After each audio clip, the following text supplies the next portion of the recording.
Um, Getting ready to go to Columbia tomorrow after getting back from Baton Rouge last night. South Carolina's had an extra day. They played at home Tuesday night against Ole Miss. So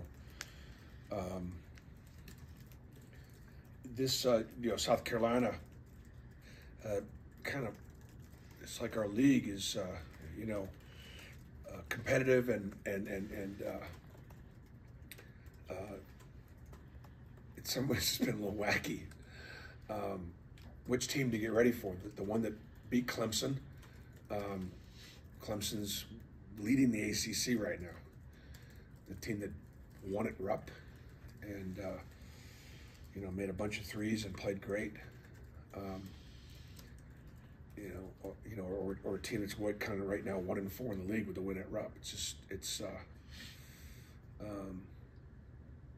So obviously we're going to try to get ready for the team that beat Clemson and beat Kentucky, right?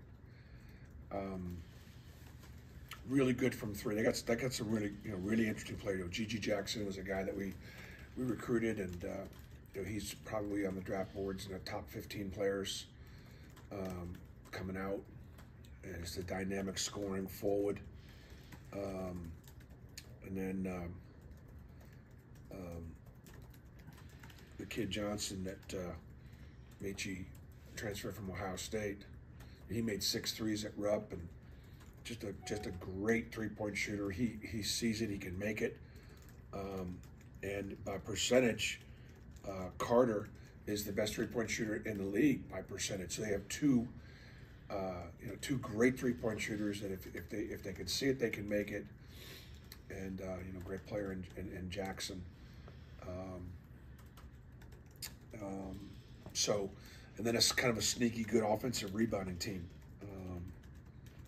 They're ranked 49th nationally in offensive rebounding, so we got to do a good job of keeping them off the board. So, big thing for us, just continue to find a way to game plan and play with purpose on the road.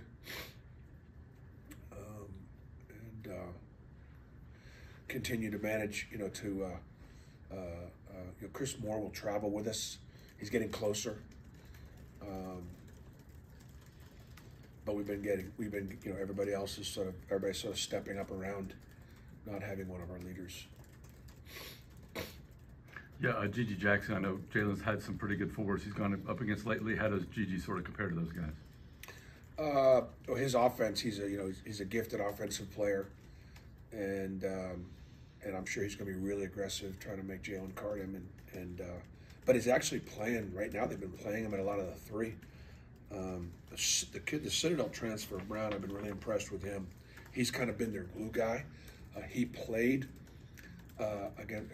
He did not play against Texas A&M.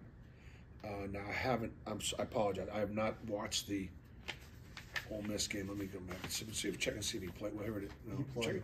Did he play? He played. Okay, I haven't seen that game yet. But he's a real Brown. He's a real glue guy for them. And when he plays, Gigi's been playing three, which makes them really pretty big on him. Yep. Bruce, how weird is it going to be not seeing Frank Martin on the other side on the other bench, and how's he doing at UMass now? Yeah, no, it'll be different being there. But I've coached in the SEC. My combined years at Auburn and Tennessee. I've been coaching. I think it's a year longer than even Cal in the league, if you add my time up at Tennessee and Auburn. So I go back to Dave Oden, coaching at South Carolina, which is probably 4 coaches ago. So that's true. That's true in a lot of places in this league. Speaking of that, did you get a chance to talk to Dale Brown last night? Oh, it's great talking to Dale Brown. Man, I would. It'd be great if anybody wanted to write about this. Dale Brown is one of the great American patriots in our country. Read him, study him. This man loves his country. He loves his God. He loves his community. He does have conservative Christian values, which I certainly admire. If it's wrong, he's just not afraid to step up and say it and do something about it. Just a man of conviction and character and courage. A great coach. Obviously his players loved him. Shaq gives him, a ton of credit for wouldn't be where he is without him. It's just so great to see him. So wise. And he's got so much to give. We can learn so much from him. I was going to ask about John I. These past 2 games, we have been some of the more quieter ones on the year. Do you think that's because teams are locking in on him, keying in on him, or just the flow of the game? That's a good question. I don't know. I think it's more. It's not what they're doing. I don't think it's what they're doing. I think it's something that's very controllable by Janai. I think we're fortunate. Again, Janai's been one of our most consistent players, and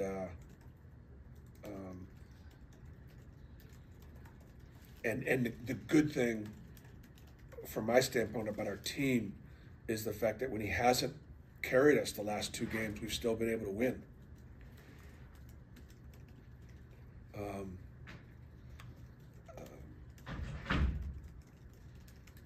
He'd been bothered a little bit by a toe sprain that I've not talked about. Slowed him down a little bit. But I'm hoping he's been getting treatment, and hopefully he can be a little bit more. I just say more active at both ends, and he'll be doubling it again. Mark? You got 4 guys averaging double figures in the SEC schedule. Is that going to be what you really need going forward? Yeah, I mean our balance is going to be so really important, and that's the way it is working out. And the guys I think have been productive, more productive, better shooting percentages from those 4 guys that are in double figure. In the sense, even if you look at their SEC percentage, I don't have it in front of me, but they're pretty good. So we're getting, not only are they producing, but they're producing at a good percentage. Tom, Bruce, Wen obviously went through a little bit of that shooting slump in December and I guess the start of the year, but picked it up, certainly these last 4 games. What was really the key to him kind of just finding his rhythm again? Well, I just think that the Georgia loss was a tough loss, Georgia's guards played great, and we kind of pointed out that in our 3 losses this year, Memphis, USC, and Georgia, that the guard play was a factor, and our guards took that to heart, and Wendell took that to heart, and Wendell has won his matchup almost every night, and it's not about just his matchup because. Our guards are responsible for different matching up against different guards. But I think since the Georgia game, our guards have outplayed their, the competition. Matthew Morrell had a big scoring night against it. But overall, I think our guards have done a better job defending and certainly against South Carolina, against Carter and Johnson, they're going to have to.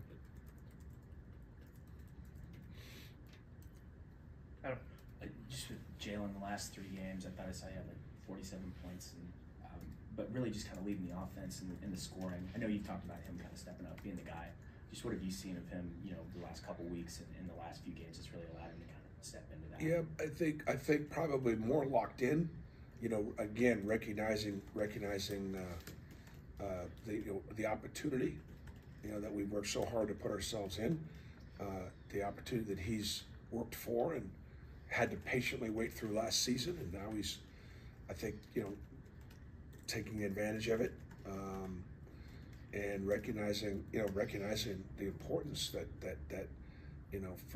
for us to be able to beat, to continue to win, he needs to continue to do what he's doing, and so I do think it's a combination of being mentally focused, taking it one at a time.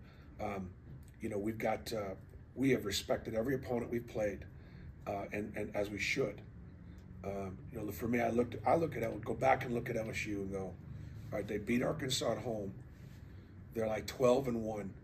They're borderline getting votes, and they lose, to